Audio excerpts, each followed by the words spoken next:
Hey everyone, Wolf Lord Rho here. Before I begin today, a huge thank you to Tom for the virtual gift voucher. Big thank you for the support, my friend, it is truly appreciated, thank you. But on to today. Today we continue our dive into the mind of Mortarion, as we discuss his finding of the Webway project.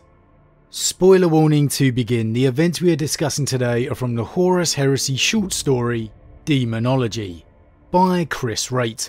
As always, I really recommend you read the story for yourself first, as that's the best way to enjoy the lore for yourself. Not only that, we help to support the great Games Workshop and Black Library, because without them we don't have this amazing lore to talk about. I'll put a link in the description as always. But with that said, let's just jump straight in. Now today we continue our look into the evolving relationship between Mortarion and the Emperor. And well, we can't be talking about Primarch-Emperor relationships without mentioning Malcador. And this is where we really couldn't pass up on the opportunity to talk about this absolute gem of a short story. I've said it before and I'll say it again, guys. If you have not checked out any short stories before, you are making a big mistake. Especially when it comes to the Horus Heresy short stories. There are some absolutely amazing lore moments in those short stories out there, and this one is no exception. Now, the premise of this story sees Mortarion during the Heresy, after he is declared for the War Master, and had his confrontation with Jagatai, beginning his descent into harnessing the powers of the Immaterium. However, intertwined into this journey of Mortarion is a memory of his past, back when he first came to the throne world itself, having been found by the Emperor and bonded into his service. And it begins with Malcador the Sigillite himself, busy as always dealing with countless reports and communications from the new burgeoning Imperium. And he is interrupted by an urgent communication, simply stating that he is here. To which Malcador replies he will be there shortly, and thus begins to make his way through the Imperial Palace, passing through the countless workers all the way down to its secret depths.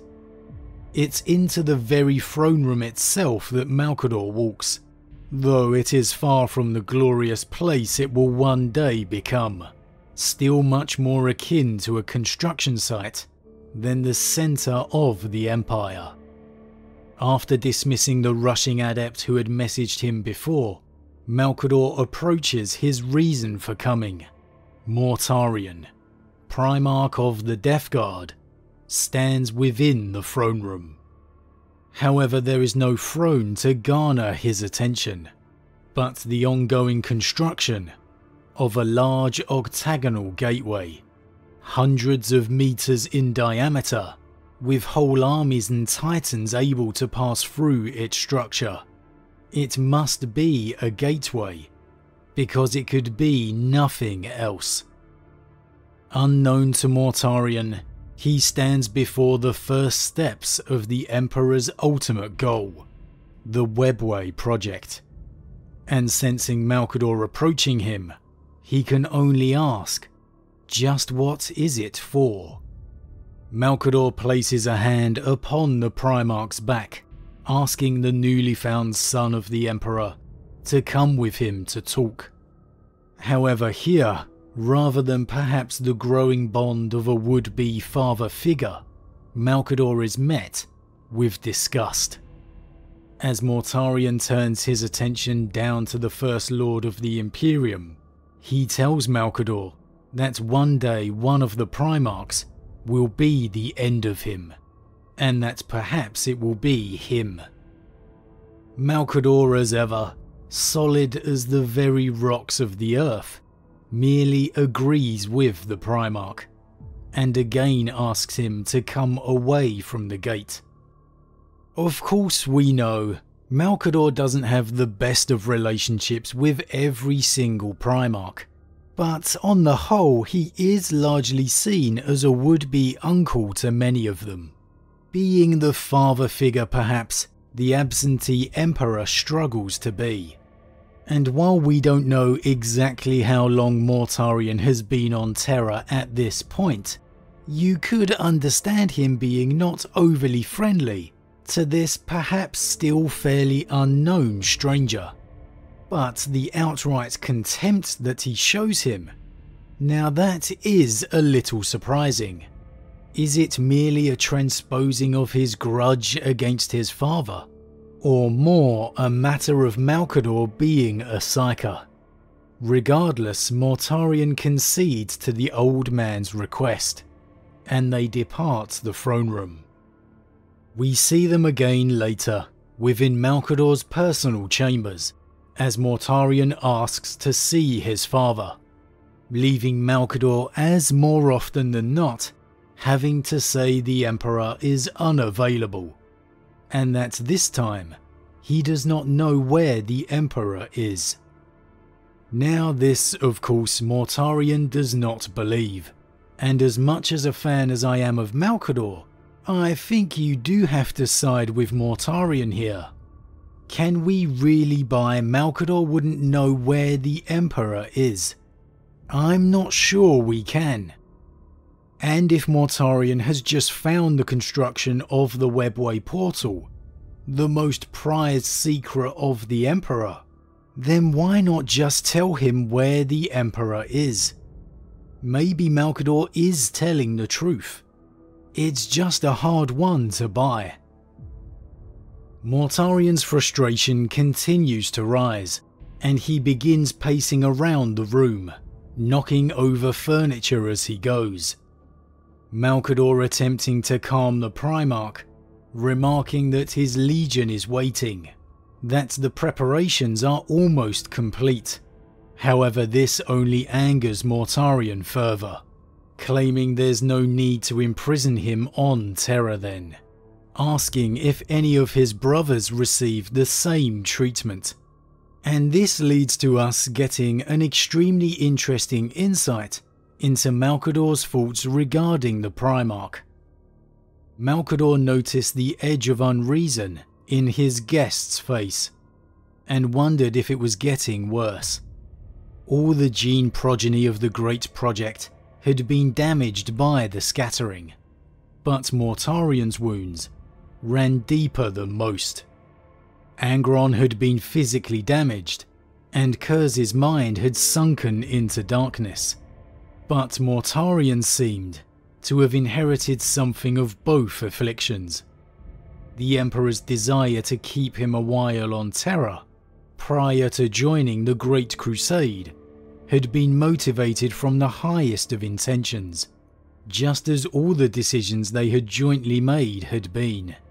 That did not mean that it was the right decision, nor that the poisons could all be extracted. Now, aside from the possible canon issues of Angron and Kurz not being found until much later, this is an extremely thought-provoking line of thinking by Malcador. Firstly, all the Primarchs were damaged by the scattering. I guess in a larger sense you could say that was right, that being raised upon Terra would undoubtedly have been the best life for them. But can you really say the likes of Guilliman, Russ, or Rogel Dawn have been damaged by the scattering? If anything, it appears to have benefited them, garnering them experience they would never have received on Terra, or at least the experiences they have received have certainly not been for the worse. Though I admit they are the exception to the rule. It's the comparisons to Angron and Kurz, however, that are definitely appropriate. For me, despite Mortarion's objections, I certainly don't see his life upon Barbarous as any harder than Angron's on Nuceria. And in fact, a great deal easier. It would undoubtedly be an absolutely amazing conversation to read, Mortarion and Angron meeting in the Great Crusade, or even simply Angron overhearing Mortarion bemoaning how his life has been so much harder. Man, that's got to be a conversation they give us at some point. We absolutely need to see that. However, I digress. Malcador reflecting that Mortarion has landed somewhere in between the two is a fairly accurate portrayal. Angron's physical damage and Kurz's mental is a fairly accurate portrayal. And it does certainly seem to have left very deep scars, ones that it appears Mortarion cannot get over. The Emperor perhaps keeping him on Terra longer than normal for a Primarch is a sign of trying to heal over those wounds. It just doesn't seem to have helped. You were all given different gifts, explained Malcador patiently. You have all had different trials. None had more than I, muttered Mortarion. And there we have it. Mortarion's convinced his life is harder than everyone else's. He has had to endure so much more than anyone else.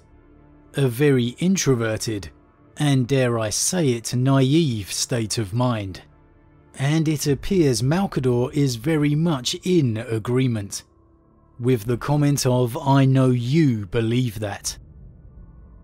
Their conversation moves on to Mortarion asking just what the gate is, and Malcador trying to deflect the questions away, before ultimately relenting that all will be told at a later date. For now they ask a measure of trust. This does not go down well with the Death Guard Primarch, however, and in less than a blink of an eye, he turns on Malcador, grabbing him by the throat, cursing at him that he is a sorcerer, and he cannot be trusted. Now, Malcador, to his credit, decides not to use his powers to defend himself, coming to the conclusion that it would only escalate the situation further. And it's hard to say he's wrong, considering we've seen him humble Horus Lupercal himself, with Jagatai and Alfarius screaming for him to stop. You have to think Malcador would be more than capable of defending himself. But as quickly as Mortarion grabbed Malcador, he releases him, remarking that he will never serve in the Crusade while witches walk amongst them. And this all leads us here to Malcador making what, in truth, is a very big decision. Telling Mortarion to come with him, they head through another set of doors, these usually barred to any, save the Emperor and himself only. Inside there lays only a single hololith table, and once the doors are closed behind them, it sparks into life. As the galaxy moves through it, Mortarion watches intently, and Malcador reveals that he believes Mortarion when he states he won't serve with psychic powers. It's actually been a topic on the Emperor's mind for many centuries. And within this locked room, with only he and Mortarion to hear, Malcador reveals the secret of the Emperor's Webway project. The intention to remove the need for the Navigator gene, to have the people of the Imperium move freely throughout the galaxy, to remove the need for psychers within the legions. And this is a major show of trust here being placed into Mortarion.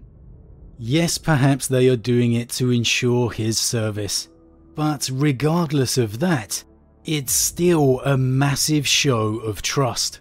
So many other Primarchs were refused knowledge of this. It kept hidden away from all of them, as the Emperor withdrew from the forefront of the Great Crusade. As the hololith zooms into a particular world, Malcador reveals its name: Nicaea, a place where Mortarion's destiny will lie. Confused Mortarion doesn't understand quite what Malcador is telling him, and Malcador replies that you are valued, Mortarion. You will be mighty, as strong as the bones of the earth, and a pillar of your father's vision.